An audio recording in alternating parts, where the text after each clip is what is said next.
سر میں ایک ریٹائرڈ سرکاری ملازم ہوں اور میں نے اپنے گزر اوقات کے لیے پینشن کی رقم کو سرکاری اسکیم میں انویسٹ کیا ہے اور کچھ رقم کو تاج کمپنی میں لگایا ہے، لیکن مجھے کبھی کبھی یہ محسوس ہوتا ہے کہ میں بغیر محنت کے جو منافع لے رہا ہوں یہ صحیح بات نہیں ہے، اور اس سے میرا دل مطمئن نہیں ہوتا۔ اس کے علاوہ چارہ بھی نہیں ہے کیونکہ جسم میں طاقت نہیں ہے۔ تو ایسی صورت میں انسان کیا کرے؟ آپ نے پیسے کسی سرکاری اسکیم میں لگائے ہوئے ہیں، آپ لوگ خاموش رہو، اللہ آپ کو معافی دے۔ جس کسی کے پاس اپنا مال احصار کرنے کا موقع ہے اور وہ اپنا مال اور جان احصار کرتا ہے، تو پھر جب آپ دیکھو کہ اگر کوئی ناپسندیدہ چیز آپ کے سر پر چڑھ گئی ہے تو اس میں سے کچھ حصہ جو ہے وہ آپ اللہ کی راہ میں دے دو، تو اس طرح شاید اس میں سے کچھ بچت کی راہ ہموار ہو جائے۔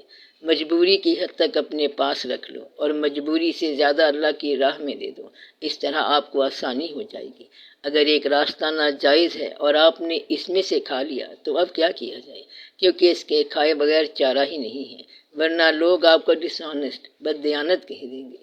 اب اس کا انصاف اللہ کے پاس ہے اور آپ اس کو اللہ کے حوالے کر دو کہ یہ میری ضرورت سے وافر ہے اور باقی میری ضرورت ہے، کیونکہ باقی جو ہے وہ میرے جسم اور جان کے رشتے کا قیام ہے اور یہ آپ کے حوالے ہے، تو اس میں پھر بحث کی ضرورت نہیں رہے گی۔ باقی سارے واقعے کو قانوناً ہم کچھ نہیں کہتے کہ یہ ڈپارٹمنٹ اسکیم کیا ہے، یہ بینک کا نظام کیا ہے، اسے کیا ہونا چاہیے اور کیا نہیں ہونا چاہیے، یہ سب ہم اس وقت کہیں گے جب ہم ایسا کر سکیں گے۔ یہ بادشاہ کیسا ہے، اور اگر میں یہ کہوں کہ یہ بادشاہ اچھا نہیں ہے تو پھر بھی یہ بادشاہ رہے گا۔ کوئی کہتا ہے کہ اس بادشاہ کو ہٹ جانا چاہیے اور اس کو مر جانا چاہیے، اس طرح بادشاہ بھلا مرتے ہیں، بلکہ بادشاہ نہیں مرا کرتے۔ کوئی کہتا ہے کہ اللہ کرے کہ شام تک ملک کے اندر انقلاب آ جائے اور ایسا انقلاب آ جائے کہ صبح ہم جاگیں تو اخبار ہی کوئی نہ ہو، ایسا بھی نہیں ہو سکتا۔ یہ تو سارے واقعات چلتے رہیں گے، تو آپ اس جگہ اسکیم دو، اس جگہ فیصلہ دو جہاں پر آپ کارگر ہوں۔ آپ لوگ میری یہ نصیحت مان لو کہ جہاں آپ کارگر نہ ہوں وہاں فیصلے نہ دیا کریں۔ مثلا یہ کہ یہ پرائم منسٹر کیا ہے، یہ کیا واقعہ ہوا ہے، حکومت نے ایسی بات کہہ دی اور کسی نے کچھ اور کہہ دیا، دونوں کے درمیان ڈائیلاگ کا یہ تعلق کیا ہے؟ بس دونوں ایسے ہی اندازے لگا رہی ہیں، آپ کو اصل بات کا پتہ ہی نہیں ہے۔ تو عام آدمی جو ہے وہ اتنا دور بھی نہ جائے، بس آپ اتنے فیلڈ کو کور کرو جتنا آپ کی جوریڈکشن میں ہے، آپ کے اثر میں ہے، اور پھر آپ اس کے اندر دیکھو کہ یہ کیا واقعہ ہے، یعنی کہ جہاں آپ آنسریبل ہیں، جواب دہ ہیں، وہاں آپ مداخلت کریں۔ لیکن بہت دور کی بات کہ آپ آنسریبل نہیں ہیں، جواب دہ نہیں ہیں۔ اب یہ بینک کا نظام، پروفٹ کا نظام، تاج کمپنی کا نظام جو ہے، اس کی اصلاح کیسے ہوگی؟ تاج کمپنی کو تو اللہ تعالیٰ کی کتاب کی رائلٹی دینی باقی ہے، اور کب یہ اصلاح ہوگی؟ شاید یہ آپ کے بس میں ہو۔ اب آپ اپنی صلاح یوں کریں کہ آپ کی نیت صحیح ہونی چاہیے، تو عمل کی جو بھی فارم آپ کو ملے گی آپ اس میں مجبور ہیں کہ یہی فارم ہے، اور آپ کو پروفٹ کی فارم میں تھوڑا سا انٹرسٹ مل جائے گا۔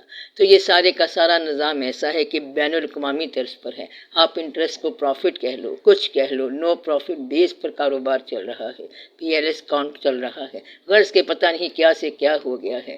وہ زکوٰۃ کاٹ لیتے ہیں جبکہ سارے مسلمانوں کے اکاؤنٹ ہیں، اور ساتھ ہی سود کو پروفٹ لگاتے ہیں۔ اگر روپیہ اکاؤنٹ میں نہ رکھا جائے تو پھر چور آ جاتے ہیں، تب آپ پیسہ کہاں لیے پھرو گے، اور پھر آپ کے پاس پیسے بھی تھوڑے نہیں ہیں۔ اب تو ہزار ہزار کے نوٹ چھپ گئے ہیں، لیکن پھر بھی آپ کے گھر بھرے ہوئے ہیں۔ ہماری قوم غریب اور لوگ امیر ہیں، تو یہ بڑی مصیبت کی کہانی ہے کہ لوگ بہت امیر ہیں لیکن قوم غریب ہے۔ پیدل چلنا دشوار ہے کیونکہ گاڑیوں کی بھرمار ہے۔ بس اللہ تعالیٰ رحم فرمائے کہ یہ سب کیا ہے۔ آج لوگوں کے پاس کچھ عجیب و غریب قسم کا سرمایہ آ گیا ہے، اور پھر آج کے دور میں پریشانیاں بھی بڑی ہیں۔ کوئی آدمی آپ کو ایسا نہیں ملے گا کہ جو آسودہ حال ہو کہ میں راضی ہوں، اور وہ کہتا ہے کہ اصل میں بات ہی ایسی ہے اور واقعات ہی ایسے ہیں۔ اس زمانے میں آپ لوگوں کو یاد کرو کہ آپ لوگوں کی اپنی شادیوں پر کتنا خرچ ہوا تھا، کم ہی خرچ ہوا تھا۔ اب شادی کا نام کیا لیتے ہو؟ اب آپ اپنی اولادوں کی شادی پر اتنا خرچ کرتے ہیں کہ وہ آپ کی شادی سے لاکھوں گنا زیادہ ہوتا ہے، اور پھر کہتے ہو کہ جی کیا کیا جائے، آج کل کے حالات ہی ایسے ہیں۔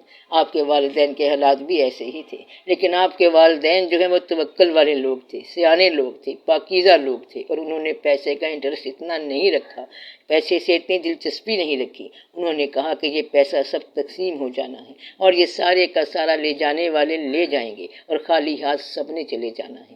دنیا دار کہتا ہے کہ مجھے اس بات کا بڑا افسوس ہے اور میں یہ چاہتا ہوں کہ اللہ تعالیٰ کو درخواست دی جائے کہ کچھ پیسہ ہمیں ساتھ لے جانے کی اجازت دی جائے، اور یہ بڑی مشکل بات ہے کہ ہم پیسہ ساتھ لے جا ہی نہیں سکتے۔ فرعون نے ایسا ہی کیا تھا کہ پہلے 7 مقبرے بنائے اور ان میں دولت جمع کی اور پھر خود مرا۔ اس نے کہا تھا کہ یہ کیسے ممکن ہے کہ یہ سارا مال ہم نے کمایا اور پھر ہم یہ ساتھ ہی نہ لے جا سکیں، بلکہ ہم ساتھ لے جائیں گے۔ فرعون وہی ہوتا ہے جو اپنا مال ساتھ لے جانا چاہے، اس لیے یا تو آپ فرعون بن جاؤ، لیکن آپ فرعون بن نہیں سکتے۔ تو مال ہم نے چھوڑ جانا ہے۔ تو یہ مال کس کے لیے چھوڑ جانا ہے؟ اولاد کے لیے چھوڑ جانا ہے۔ تو آپ زندگی میں ہی اولاد کو آدھا مال دے دو، یہ آپ دے نہیں سکتے۔ پھر آپ آخرکار اولاد کو دو گے اور آپ کو پتہ چلے گا کہ اولاد نے آپ کا مال غلط استعمال کیا ہے اور بے دردی سے استعمال کیا ہے، کیونکہ مفت کا مال تھا، اس کو ضائع کیا ہے۔ میں آپ کو وارننگ دے رہا ہوں تاکہ آپ لوگ یاد رکھیں کہ اگر آپ کی اولاد آپ کے چھوڑے ہوئے پیسے کی وجہ سے گمراہ ہو گئی تو اس گمراہی کی سزا آپ کو بھی ملے گی۔ یعنی اگر آپ کی اولاد آپ کے چھوڑے ہوئے پیسے کی وجہ سے، یعنی آپ کے جانے کے بعد آپ کو اس پیسے کی وجہ سے گمراہ ہو گئی تو آپ کے نام بھی سزا لگے گی، اور اگر آپ کا چھوڑا ہوا پیسہ نیکی کے کام آیا، یعنی اولاد نیک ہو گئی، تو آپ یہ سمجھیں کہ آپ کو بھی فیض مل گیا۔ یا تو آپ اولاد کو ایسا بنا جاؤ کہ اولاد آپ کا چھوڑا ہوا مال استعمال کرے تو وہ نیکی کی راہ پر استعمال کرے، تو پھر آپ دیکھیں گے کہ آپ کو مال جمع کرنے کی ضرورت ہی کوئی نہیں ہوگی۔ عام طور پر وہ مال اولاد کو گمراہ بھی کرے گا اور نقصان بھی پہنچائے گا۔ اس لیے یہ بتایا گیا کہ اگر اولاد اس مال سے گمراہ ہوئی جو اس کو کمائی کے بغیر مل گیا تو اس گمراہی کی سزا آپ کو ضرور ملے گی، تو اس کا بھی ذرا خیال رہے، اور پیسے کے بارے میں بڑا غور چاہیے۔ باقی یہ نظام جیسا بھی آپ کے سامنے آ رہا ہے آ جائے، اب اس کا کیا کیا جائے؟ آپ پر اللہ مہربانی کرے اور اللہ معاف کرے، تاج کمپنی کو بھی اللہ معاف کرے۔